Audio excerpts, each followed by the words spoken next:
Welcome to Lost at 3 a.m. Put your phone down, close your eyes, and let this be the last video you hear tonight. Relax, breathe, and let's begin. In the world of Harry Potter, few characters are as complex, as misunderstood, or as layered as Draco Malfoy. From the moment he steps into Hogwarts, he's painted as the classic school bully, the privileged, arrogant rival to Harry Potter. But behind the sneers and the insults, there's something more, something deeper. Draco isn't just a spoiled child looking for attention. He's a boy raised in the shadow of expectation, shaped by a family legacy that values power, blood purity, and reputation above all else. He isn't free to choose his own path. His future has already been decided for him. From the moment he could walk, Draco was taught who to hate, who to admire, and what it meant to be a Malfoy. But what happens when a child raised in darkness starts to question the very world he was born into? What happens when fear replaces arrogance, when duty clashes with morality, and when the pressure of living up to his father's name becomes too much to bear? Draco Malfoy's story isn't one of a villain. It's one of a boy caught between two worlds, the one he was taught to believe in and the one he realizes might be right. Tonight, we'll explore the truth behind Draco Malfoy, his family's influence, his insecurities, his defining moments, and how he went from being Harry Potter's greatest rival to one of the most complicated characters in the entire series. So close your eyes, let yourself drift into the halls of Hogwarts, and step into the world of Draco Malfoy. Draco Malfoy wasn't just any student at Hogwarts. He was a Malfoy, a name that carried weight, power, and generations of influence. From the moment he was born, his future was already mapped out for him. He was expected to be wealthy, respected, and above all, loyal to the ideals of pure-blood supremacy. The Malfoys were one of the oldest and richest pure-blood families in the wizarding world, and they took immense pride in that. Their lineage traced back centuries, filled with high-ranking ministry officials, aristocrats, and powerful wizards. They lived in Malfoy Manor, a vast and intimidating estate, filled with the echoes of dark magic and generations of tradition. At the head of the family was Lucius Malfoy, Draco's father, a man who believed in control, influence, and the importance of keeping bloodlines pure. He was deeply involved with the Ministry of Magic, always ensuring the Malfoy name remained untarnished. But more than that, Lucius was a former Death Eater, someone who once served Lord Voldemort, and even after the Dark Lord's fall, he never truly abandoned those ideals. Then there was Narcissa Malfoy, Draco's mother.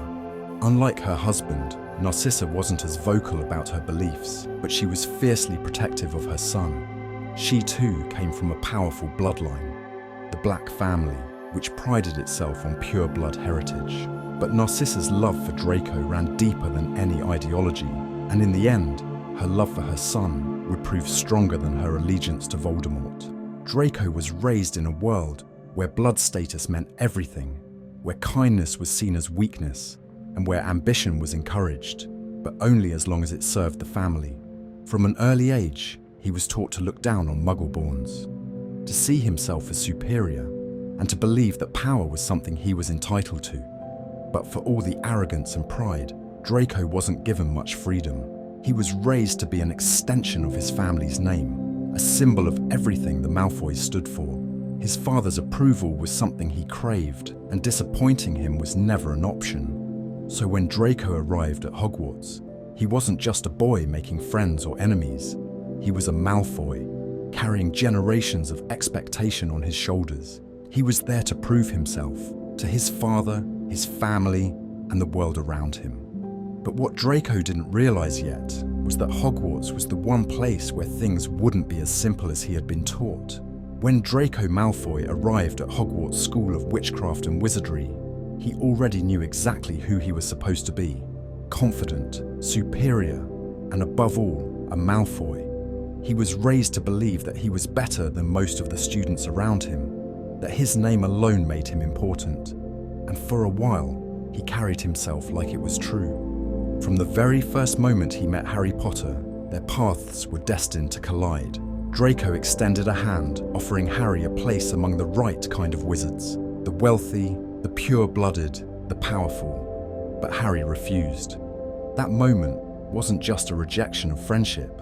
It was a rejection of everything Draco had been taught to believe. In Harry's eyes, a name didn't make you special, blood status didn't make you superior, and kindness mattered more than power. From then on, Draco and Harry weren't just classmates, they were rivals. Throughout their years at Hogwarts, Draco made it his mission to challenge Harry at every turn. Whether it was mocking him in the corridors, sabotaging him in class, or trying to outshine him on the Quidditch pitch, Draco's jealousy ran deep. It wasn't just about personal hatred, it was about being overshadowed by someone who didn't even want the attention in the first place.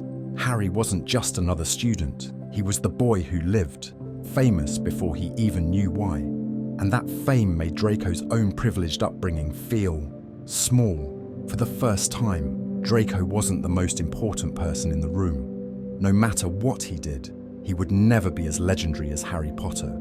So he lashed out in the only way he knew how. With cruelty, with insults, with every tool he had been given by his father. The belief that being powerful meant looking down on others. He tormented Hermione for being Muggle-born, ridiculed Ron for being poor, and tried to prove again and again that he was better than Harry in any way possible. But beneath the sneers and the arrogance, Draco was never as secure as he pretended to be. The deeper he got into Hogwarts life, the more it became clear. Things weren't as simple as his parents had told him. Hogwarts was a place where Muggle-borns could be just as talented, if not more so, than purebloods. It was a place where power didn't come from bloodlines, but from courage, intelligence, and kindness. And despite everything he had been raised to believe, Draco couldn't completely ignore that truth. But instead of facing it, he did what was easy. He doubled down. He clung harder to the beliefs he was taught, to the identity he was supposed to have. Because if those things weren't true, then what was he? As the years passed, Draco's rivalry with Harry stopped being about schoolyard insults. The world around them was changing. Voldemort was rising again. The war was beginning. And soon, Draco would have to make a choice. Stay the school bully, or face the reality of the world outside Hogwarts. And that was a choice that scared him more than anything. Draco Malfoy spent most of his time at Hogwarts pretending to be untouchable. He wore his arrogance like armor, throwing insults and sneers at anyone who threatened his sense of superiority. But underneath all of it, beneath the cruelty, the rivalry, and the need to prove himself, Draco was deeply insecure. He wasn't just acting out because he disliked Harry Potter, or because he enjoyed bullying others. He was desperate to live up to the expectations placed on him. From the moment he was born, Draco was told exactly what his role in life would be: to carry on the Malfoy name, to be everything his father expected, to prove that he was worthy of his family's power and status. But Hogwarts challenged him in ways he wasn't prepared for. He quickly learned that being a Malfoy didn't automatically make him the best at everything. No matter how hard he tried to bring Harry down, Harry wasn't intimidated by him. Hermione, a Muggle-born, consistently outperformed him in every subject, proving that intelligence and talent had nothing to do with blood purity. Even Ron, someone Draco constantly mocked for being poor, had something that Draco didn't: true, unwavering friendships built on loyalty, not status. For someone raised to believe in his own superiority, this was a painful realization. And then there was his relationship with his father. Lucius Malfoy wasn't just a father. He was Draco's role model, his guide, and his harshest critic. Approval from Lucius wasn't something given freely.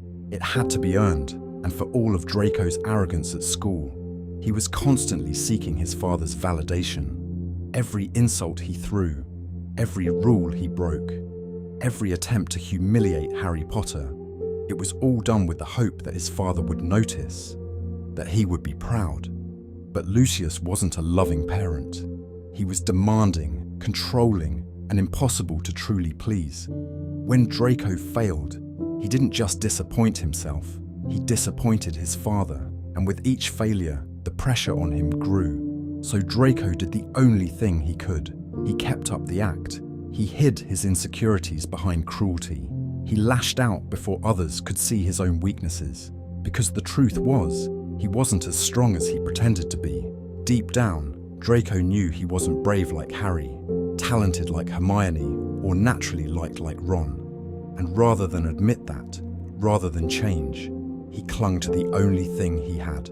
His family name, his blood status, and the belief that power was the only thing that mattered. But no matter how hard he tried to convince himself, doubt had already started to creep in. And soon, the world outside of Hogwarts would force Draco to face that doubt head-on, because being a school bully was one thing. But when Voldemort returned, when the war truly began, Draco would have to ask himself a question he had spent his whole life avoiding. Who was he really? For years, Draco Malfoy had played the part of the arrogant school bully, the pure-blood prince of Slytherin, the heir to a legacy of power, the boy who always had something cruel to say. But when Lord Voldemort returned, everything changed. Draco had spent his childhood idolizing his father, hearing stories of the Dark Lord's strength, believing that being a Death Eater was a path to power. But when the moment came, when Voldemort actually marked him as one of his own, Draco wasn't prepared for what that really meant. Voldemort didn't recruit Draco because he saw him as a powerful wizard. He didn't see him as an equal, as a promising young follower. He saw him as a tool, a pawn, a way to punish Lucius Malfoy for his failures. Draco wasn't being given an honor, he was being given a death sentence. His mission was simple, but impossible. Kill Albus Dumbledore. It was a task that no Hogwarts student, no child, should ever have been asked to do. And yet, Draco had no choice. Refusal meant putting his own family in danger. Voldemort didn't tolerate failure, and he didn't tolerate weakness. If Draco didn't succeed, his mother, his father, and everyone he cared about would suffer the consequences.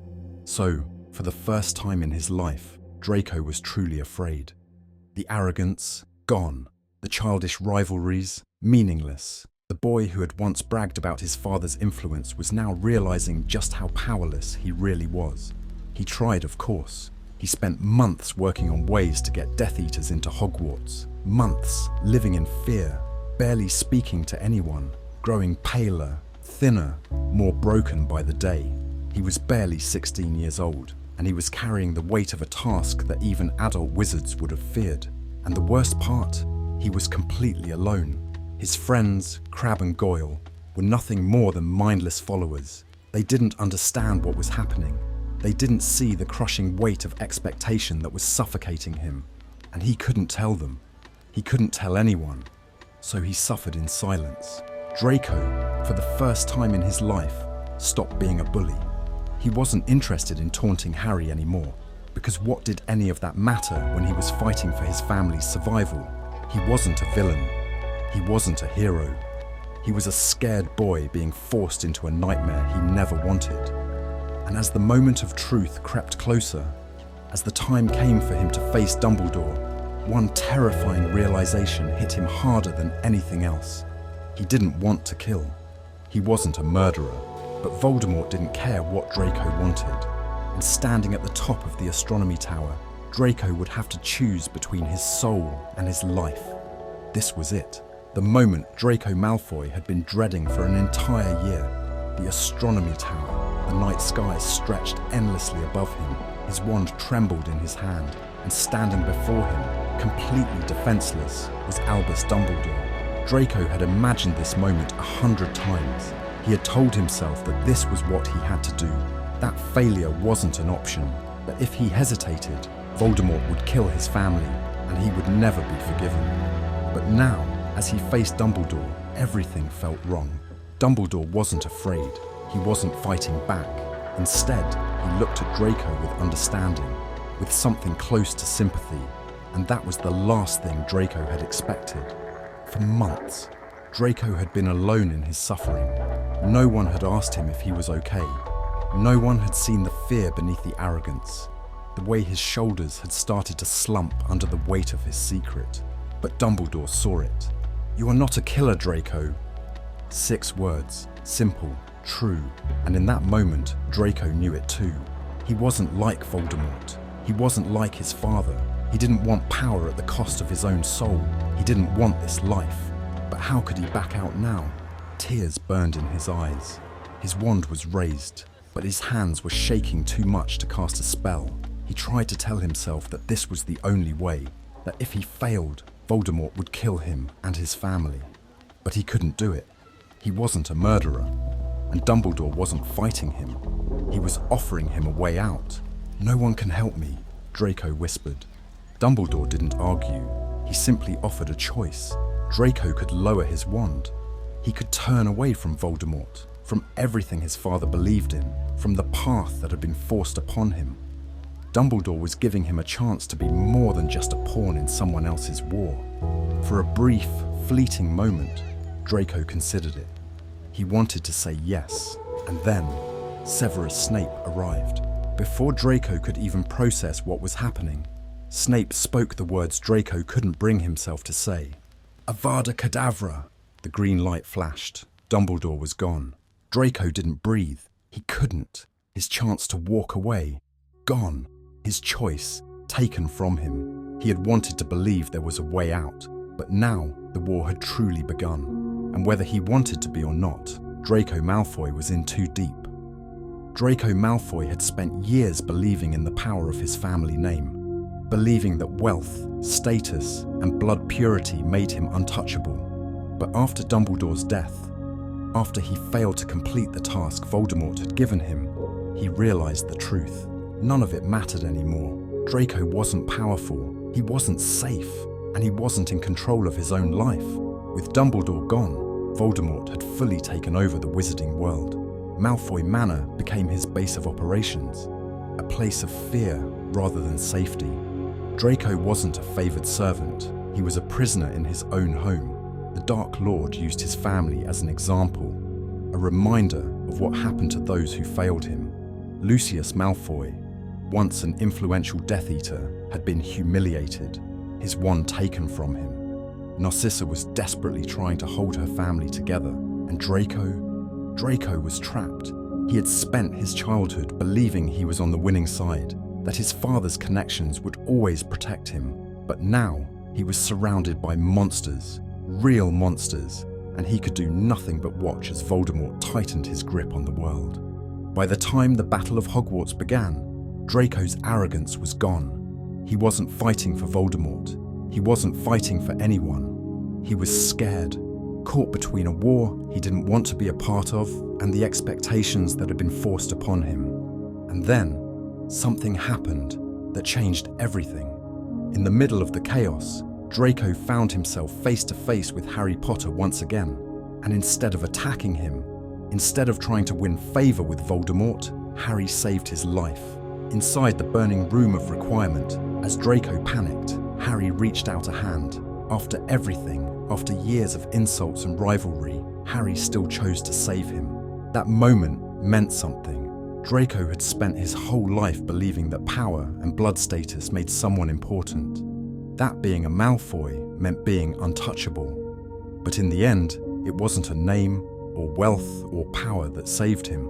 It was mercy. When Voldemort was finally defeated, Draco didn't celebrate. He didn't stand with the heroes, and he didn't mourn the Dark Lord either. He simply left. Draco had been raised to believe that one day he would be great, that he would inherit his father's world and carry on the Malfoy legacy. But after everything he had seen, everything he had lost, he realized that wasn't the life he wanted anymore. Draco Malfoy had finally broken free, and for the first time in his life, he was going to decide his own future. When the dust settled after the Battle of Hogwarts, Draco Malfoy was left standing in a world that had completely changed. The Dark Lord was gone. The pure blood supremacy he had been raised to believe in had crumbled, and for the first time, his family's name no longer carried the power it once did. Draco didn't try to reclaim his former status. He didn't seek revenge. He simply disappeared from the public eye. After everything, Draco didn't go to Azkaban. His role in the war had been clear. He had never actually killed anyone. He had never truly committed himself to Voldemort's cause. But that didn't mean he was innocent. He had stood on the wrong side, even if he had been too afraid to act on it. But in the end, fear wasn't a crime. And more importantly, it was his mother's love that saved him. During the final battle, Narcissa Malfoy had made a choice that changed everything. When Voldemort demanded that she check if Harry Potter was dead, she didn't tell the truth. She knew that as long as Harry lived, there was still hope. But more than that, she knew Voldemort had already lost, and she refused to let her family be destroyed any further. Because of her deception, Draco survived, and after the war, he did what his father never could. He stepped away from the Malfoy Legacy. Draco didn't join the Ministry. He didn't try to reclaim power. He lived a quiet life, away from politics, away from the fight for influence that had defined his family for generations. But perhaps the most important change was the woman he chose to marry, Astoria Greengrass. Astoria was a pureblood, but unlike the Malfoys, she had no interest in blood purity or the old ways. She had seen the damage it had done, and she rejected it completely. When Draco married her, he made a choice to leave that part of himself behind. Together they raised their son, Scorpius Malfoy, in a different world.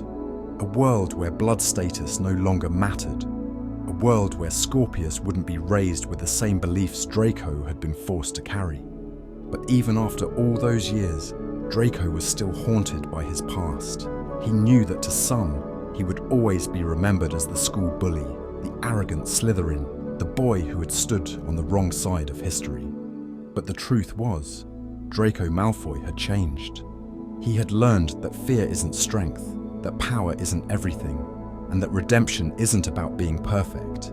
It's about making different choices than the ones before you. And in the end, Draco Malfoy had finally done what no one ever expected him to do. He had chosen a new path.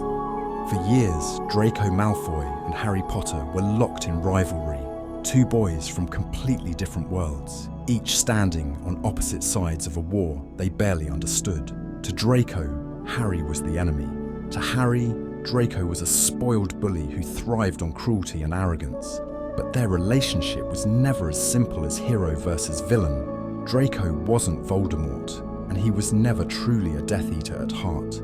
He was a product of his upbringing, trapped in the expectations of his family, torn between fear and the desperate need for approval. And while he resented Harry, he also envied him.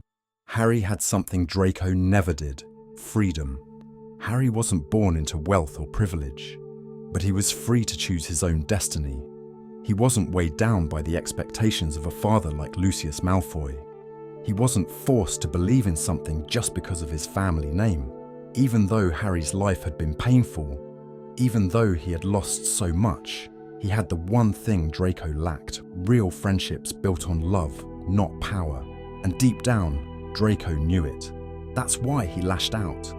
That's why he mocked Harry every chance he got. Because if he wasn't better than Harry, then who was he? But as they grew older, things changed. The schoolyard taunts gave way to real consequences, real danger, real war. And suddenly, their rivalry wasn't about Quidditch or house points or petty school insults. It was about survival. And in the end, it was Harry who saved Draco, not the other way around. In the Battle of Hogwarts, inside the burning room of requirement, Draco was trapped. The fire raged around him, and for a moment it seemed like his story would end there. But Harry didn't leave him behind. After everything, after years of insults, after all the times Draco had tried to bring him down, Harry reached out a hand and saved his life. That moment changed everything. Harry didn't have to do it. Draco wasn't his friend, but that's what made it matter. Because Harry proved that mercy was more powerful than hatred, that sometimes even the people who hurt us deserve a second chance. After the war, their paths didn't cross often, but there was no longer hatred between them, only understanding. Draco wasn't the same boy who had once tried to humiliate Harry, and Harry no longer saw him as just an enemy. They would never be friends, but in the years that followed, they became something else. Two men who had once stood on opposite sides. now walking forward in a world where they both survived, a world where rivalries didn't matter anymore. Draco Malfoy was never the villain of Harry Potter, but he was never the hero either. He was something far more complicated. He was a boy raised in a world where power meant everything. A boy who was taught to believe in superiority, only to realize too late that he had been lied to his entire life. He was arrogant, cruel, and desperate to prove himself, but he was also scared, pressured, and ultimately a victim of the same system he once upheld. For years, he hid behind pride and insults, pretending to be stronger than he really was. But in the moments that mattered, when faced with choices that defined who he truly was, he hesitated. Because deep down, Draco Malfoy was never as sure of himself as he pretended to be. He wasn't evil, he wasn't heartless, he was afraid, and in the end, fear is what saved him. Fear kept him from killing Dumbledore. Fear kept him from fully embracing Voldemort's cause. Fear made him walk away from his past and choose a new life for himself and his family. Draco Malfoy's story isn't about redemption in the traditional sense. He never made a grand apology, never tried to be a hero. Instead, his redemption was quiet. It was in his choices, in his actions, in his decision to break the cycle that had controlled his family for generations. He wasn't brave like Harry, or brilliant like Hermione, or loyal like Ron, but he changed. And sometimes that's enough. So as you close your eyes tonight, think about Draco Malfoy, not as a villain, not as a school bully, but as a boy who grew up under the weight of his family's expectations, only to realize that he could be something more. Because in the end, Draco Malfoy wasn't defined by his past. He was defined by the choices he made to leave it behind. Thank you for spending your night with Lost at 3 a.m. Sweet dreams, and we'll see you next time.